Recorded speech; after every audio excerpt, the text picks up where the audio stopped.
Coming.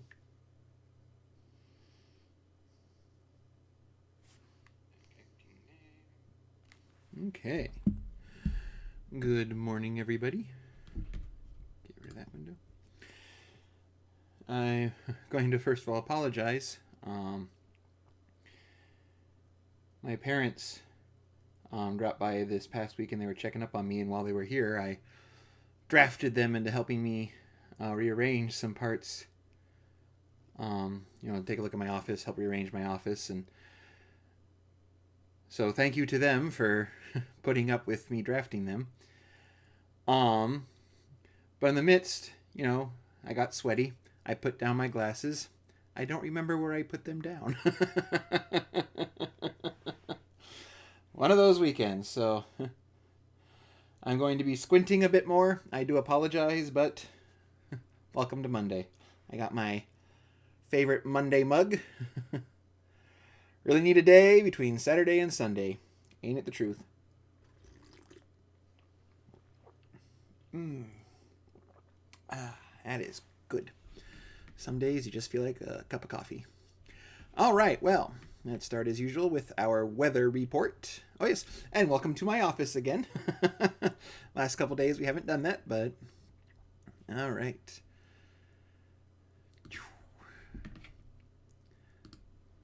And you can get Prime students for 6 months. It is currently 61 degrees in the great metropolis of Brandon, Iowa. Air quality is excellent. Today's weather forecast is going to get pretty warm. It is 81 degrees. And today also is the last day of summer. Tomorrow is the autumnal equinox and begins the March till fall. So those of you who have been waiting for your pumpkin spice lattes now have an excuse to do so. I have an excuse to switch all of my air fresheners, my spray air fresheners throughout the house to apples and cinnamon, even though I've kind of cheated and already started. Tomorrow is even warmer. First day of fall is actually going to be the warmest day we've had in the end of summer. 82 degrees, another hazy day, followed by a couple days at 80, then up to mid-80s. Saturday, a chance of rain, and then it starts supposedly getting cooler. But by the time you get out a week, the forecast gets less and less reliable. All right, back to me. There we go. And I'm trying to figure out my lighting situation. I don't know why my lighting feels so dark. I actually have more lighting sources than I did earlier. So, I don't get it. But this is from the Daily Guideposts, and this is for Monday, September 21st. I have photographs of all three of my children when they were toddlers. Their stick-sized legs stuffed into boat-sized shoes. It's laughable to watch children shuffle along in oversized shoes. My son used to trudge along in my husband's brown loafers. Even my daughter, Regan, went through a period when she obsessed with teetering along in my pair of high-heel shoes she could find. It hit me one evening when Regan, about 4 years old at the time, clopped into the kitchen with a pair of my black pumps. One day she will have bigger shoes to fill. She'll possibly carry the weight and responsibilities of balancing a career with raising a family and living a purpose-filled life.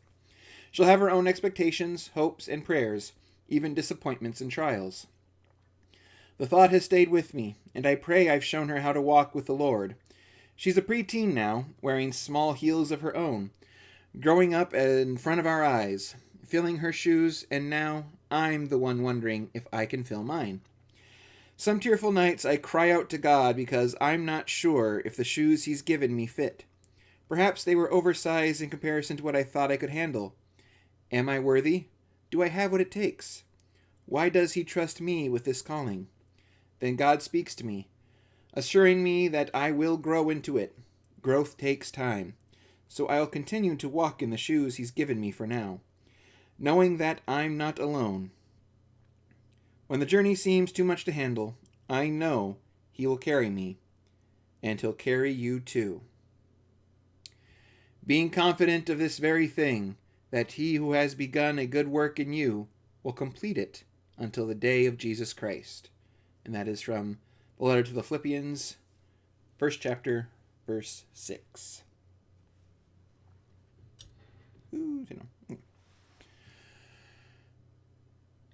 Sometimes what we expect, what we're planning for, might seem overwhelming. And sometimes the realities are even bigger than what we thought.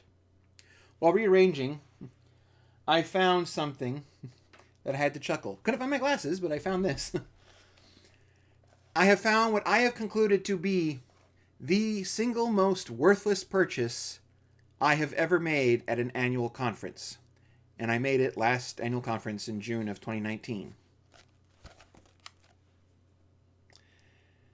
This is the planner, calendar, and workbook for 2020 for the United Methodist Church. I pretty much could just toss this out the window.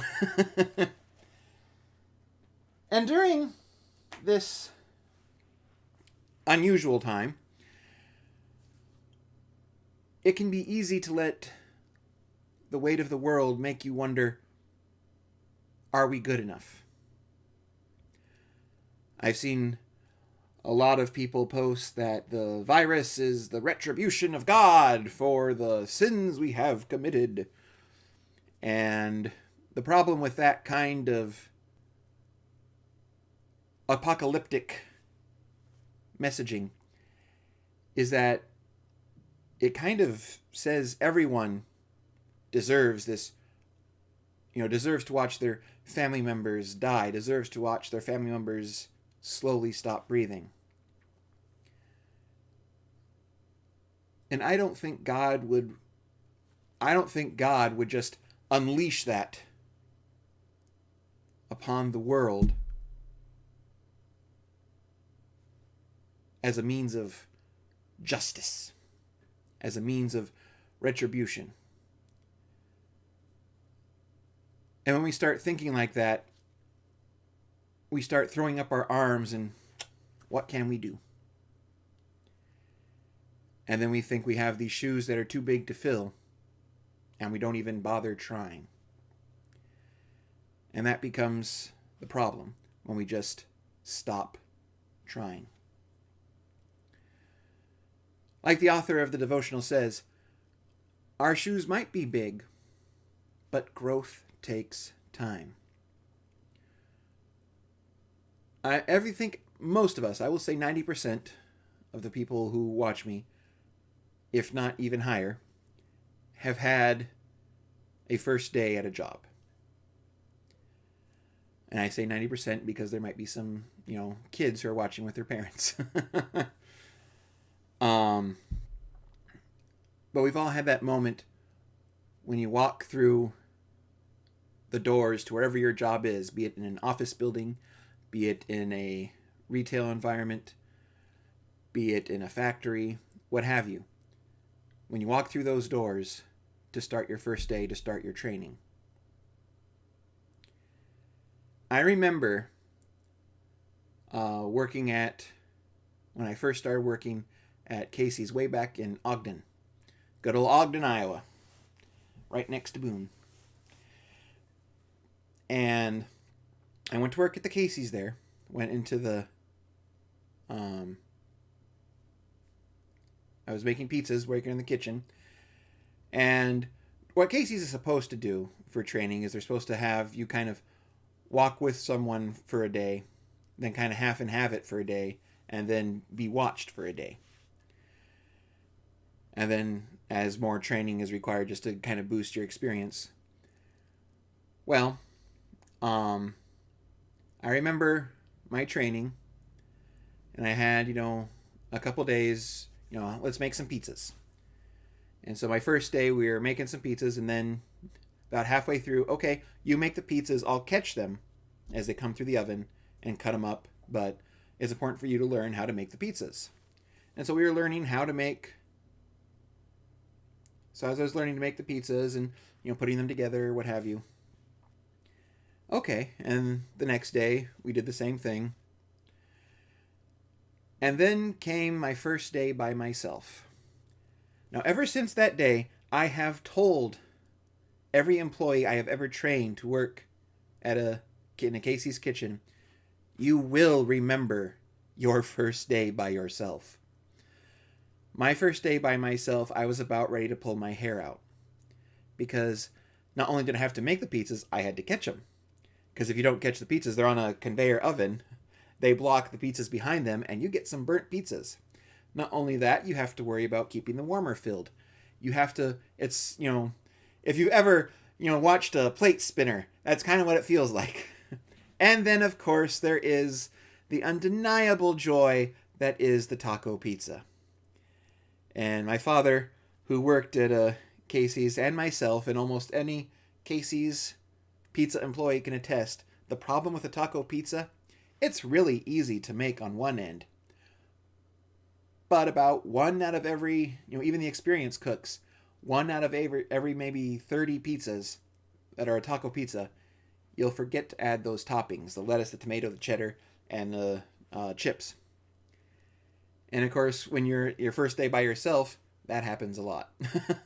And of course, then you get that phone call, I didn't have the toppings.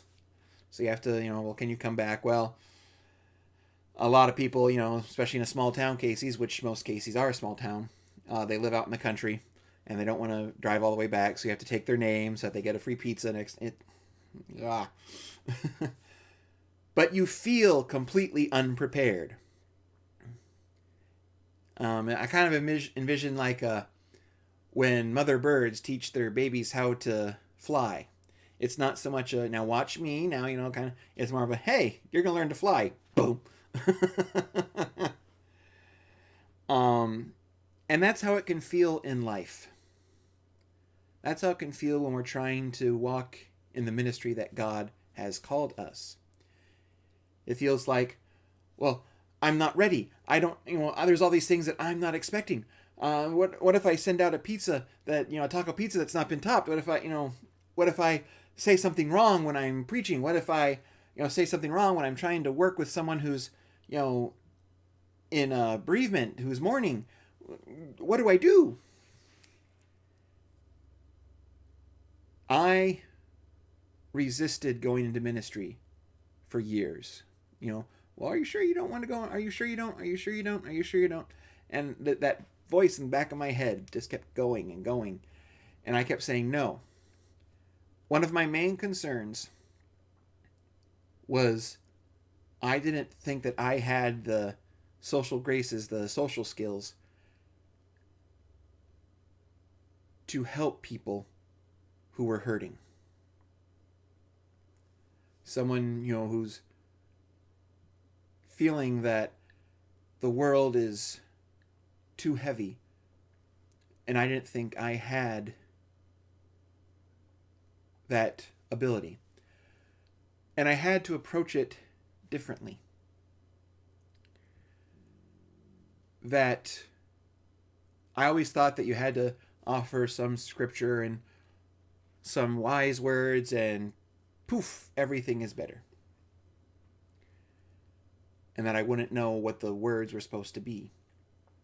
But that isn't what it's about. It's about helping them feel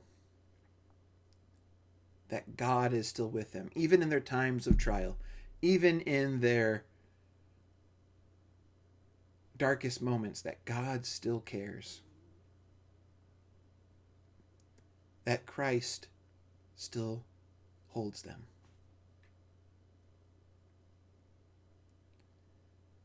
And it took a lot of soul searching and prayer before I finally threw my hands up and said, okay, I'll try this. And I remember meeting with the DCOM and then finding out that they had certified me as a candidate for licensing school. This is a couple years ago. And realizing I had about 3 weeks to do all of those assignments. And after having a mini heart attack, I went through licensing school. And licensing school, I'd say, was probably one of the most spiritually uplifting moments in my, I would say, entire life. Even more than my own confirmation. In fact, I think I felt more affirmation there than I did at my own confirmation within my own soul. And part of that was seeing that these were people who had also kind of grappled with their calling. And I would say that 99% of all ministers grapple with their calling. It's not something that, oh, there it is, I'm going to go and be a minister now. Most fight with it. In fact, I would say probably the majority fight with it their entire ministry. From the moment they start to the moment they either die or they retire, or the moment they stop preaching. And even beyond that, I'm sure many grapple with, well, should I still be preaching? It is not just a one and done kind of thing. And I feel most of us relate to that. It is not just a one and done thing in any of our work for the church. It's not just a, well, I know exactly what the church expects me to do, and I'm going to do it because I have 100% confidence. It's a constant debate, am I worthy? And I'm going to tell you all, and many of you have heard this before, the best phrase when debating whether or not you're worthy is that when God placed a calling on your life, He already took your stupidity into account. And that phrase has filled me with such relief many times. God does not call the equipped, He equips the called, is another one.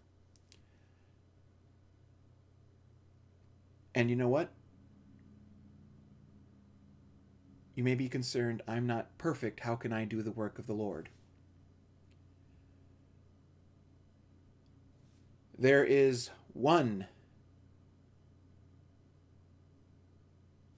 set of footprints that have walked this earth to serve the Lord, who was perfect.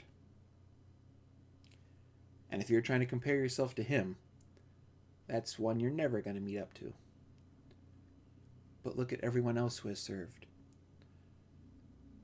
Look at Peter, who was filled with faith, but was far from perfect. Paul, who did a lot of work sharing the gospel with those who may not have heard it otherwise. He was far from perfect. Following God does not require perfection. It requires a willingness to let Him work through you. And your imperfections have already been accounted for when He placed that calling on you. Something to remember. That's all I have for us as far as devotion goes. I do have a couple of announcements for the churches, as well as, some of them are for those outside the church if they wish. I'll be working on getting yesterday's service online. In fact, that's as soon as I'm done with Percolator here. That will be my next project. Just so you're aware, there's a doctrinal, theological, polity issue. One of those, policy type things that has to be dealt with, so that people who do watch this are not caught unawares. The bishop has allowed when you do communion via live stream, because it involves how the elements are blessed and a lot of theological stuff that's neither here nor there. But she does not allow it for recorded services. However, I do wish that people who did not attend yesterday due to either concerns for their health or any other reason, I do not wish for them to feel separated. I cannot, when I will put up the service, part of the communion service will be edited out. This is the part that actually blesses the elements. That will be edited out, just so that there's no doctrinal issues, but the rest of the service will be present. I cannot stop you if you happen to have bread and juice or something similar to remember the meal in your own way. I cannot call it communion. I cannot call it a sacrament, but there is nothing to prevent you from doing it on your own, from remembering it in your own way. Again, I can't say it's a sacrament and that the elements are blessed or anything like that, but I can't stop you. And what you do in the privacy of your own home, that is between you and the Lord. So there will be, I just want to let you know why a portion of the communion service will be omitted. Also, the 4th of October, this is World Communion Sunday. And it is a service which is the communion that during that service is to symbolize our unity with all followers of Christ, across all races, creeds, what have you. So this is the moment when, Catholics celebrate it, Lutherans celebrate it, obviously United Methodists celebrate it, Baptists celebrate, it's on and on. Having said that, I do not want people who are not attending the worship service at that time due to health concerns, concerns with coronavirus and other things. So, one of the things that I will do, I'm going to do two things.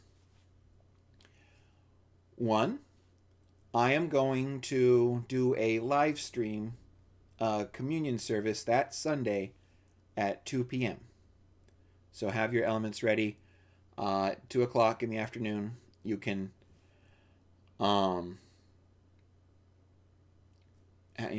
the elements ready. We'll go through, the elements will be blessed, and you may have communion as with World Communion Sunday at 2 o'clock that day. That's October 4th. The other thing I will be doing, I know that there are some people who do not have access to internet who get, these are the ones that usually get the DVDs of the service. What I will be doing is on that Sunday, I know we have a lot of our parishioners who engage in the ministry to deliver those DVDs. Let me know, and I will have a printout of a kind of communion service that assumes the elements have already been blessed and I will pre-bless those elements to be taken to the shut-ins and those who don't have internet. Now this is I will admit, this is a bit of a doctrinal shaky ground, but there's a doctrinal issue that local licensed pastors cannot bless communion elements for those outside of their ministry. Now, I interpret that as, since it is parishioners who are members of churches that I serve as minister, that they are part of my ministry. So I am going to justify it thusly. That I am allowed then to bless those elements to engage in that ministry of the church. If you want to get technical, to bless outside of the ministry requires that of an elder, someone who has full ordination and is in full connection with the church.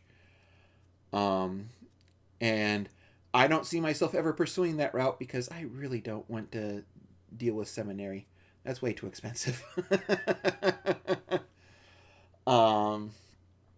But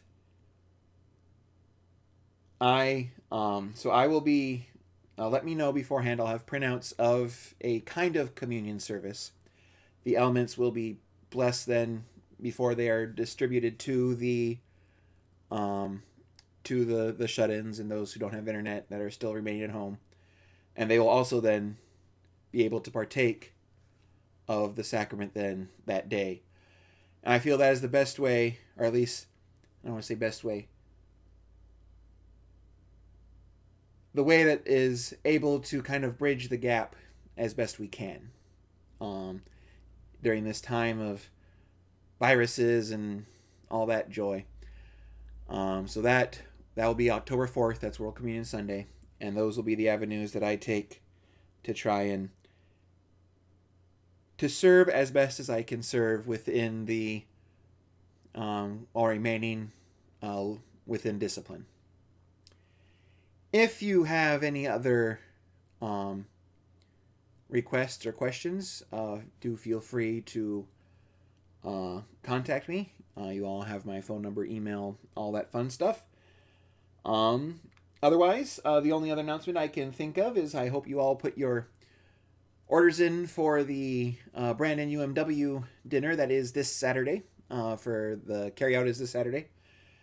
I'm looking forward to having some chicken and noodles and some of the sides and stuff. I did not order a pie. I was good. I did not order pie, but I do hear that they are making quite a few pies this year, so maybe that's okay. But hopefully you all get your orders in. That just a reminder that the pickup day is this Saturday. To have a good cooked meal on what looks to be a kind of a, might be a little rainy, but still a good day. But that's all I have for us today. Again, just a reminder, I'll be posting the service online with a few edits later today. Hopefully later today. If not, then maybe tomorrow. And we'll go with that. So have a good day, everyone. And I'll see you here hopefully tomorrow. Have a good day.